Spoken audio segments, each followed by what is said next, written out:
শীতের সকালে ঝিঝি পোকার শব্দ শোনার সাথে সাথে খেজুর গাছ থেকে গাছিদের হাড়ি পাড়ার দৃশ্য যেন গ্রাম বাংলার এক অনন্য ঐতিহ্য ফুটিয়ে তোলে। হাড়িগুলোতে ফোঁটা ফোঁটা করে জমে থাকা রস গাছ থেকে নামিয়ে টিনের পাত্রে জাল দিয়ে চাষিরা তৈরি করছেন পাটালি গুড়। আর মনোমুগ্ধকর এই দৃশ্য দেখতে দূর দূরান্ত থেকে ছুটে আসছেন প্রকৃতি প্রেমীরা। এখানে আপনি খেজুরের রস খেতে পারবেন, সাথে দেখতে পারবেন খেজুর বানানোর সকল প্রক্রিয়া। এখানকার রস অনেক সুস্বাদু, কোনো ভেজাল নেই, ভেজাল মুক্ত। ঠাকুরগাঁও সদর উপজেলার বোচাপুর গ্রামে গ্রাম বাংলার ঐতিহ্যবাহী খেজুরের রস সংগ্রহ ও রস থেকে গুড় তৈরিতে ব্যস্ত সময় পার করছেন একদল গাছি। শীতের ভরা মৌসুমে রস সংগ্রহের জন্য শীতের আগমনের শুরু থেকেই খেজুর রস সংগ্রহ মেতে উঠেছেন তারা। সুগার মিলের খেজুর বাগানে এবার 8,83,000 টাকায় 7 শতাধিক গাছ বাৎসরিক চুক্তিতে লিজ নিয়ে গুড় তৈরি শুরু করেছেন স্থানীয় ব্যবসায়ী মোহাম্মদ সেলিম। তার এই বাগানে কাজ করছেন নাটোর লালপুর থেকে আসা 6 জন চাষি। প্রায় 10 একর জমিতে গড়ে উঠেছে এই খেজুরের বাগানটি। আর আমরা 1 তারিখ থেকে রস সংগ্রহ করতেছি।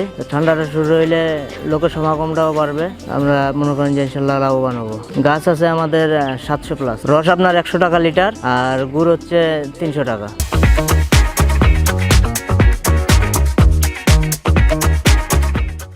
তবে এবার শীতের পরিমাণ কিছুটা কম থাকায় রস কম সংগ্রহ করা হচ্ছে। শীত যত বাড়বে গুড় উৎপাদনের মাত্রা তত বেশি বাড়বে, এমনটাই আশা গাছি ও বাগান মালিকের। গুড় তৈরি করার প্রসেসটা মূলত সকালবেলায় হয়, সেজন্য আজকে রাত 3টার সময় এসেছিলাম আমি এবং আমার অফিস সহায়ক মিলে। আজকে দেখলাম গুড় তৈরি শেষ পর্যন্ত একদম খুবই ভালো লাগছে। শীত শুরু হয়ে গেল তো রস যেটা নামতেছে মোটামুটি ভালোই লাগলো, এক কথায় ভালো লাগছে আর কি। আমরা খেজুর বাগানে এসে অনেক আনন্দিত, ভালো লাগছে আমাদের। এখানে অনেকগুলো খেজুর গাছ একসাথে সারিবদ্ধভাবে দাঁড়িয়ে আছে। এখান থেকে ভোরবেলা আমরা দেখতে পেলাম যে মানুষরা খেজুরের রস সংগ্রহ করছে। প্রতিদিন 20 থেকে 25 কেজির বেশি গুড় উৎপাদন করেন গাছিরা।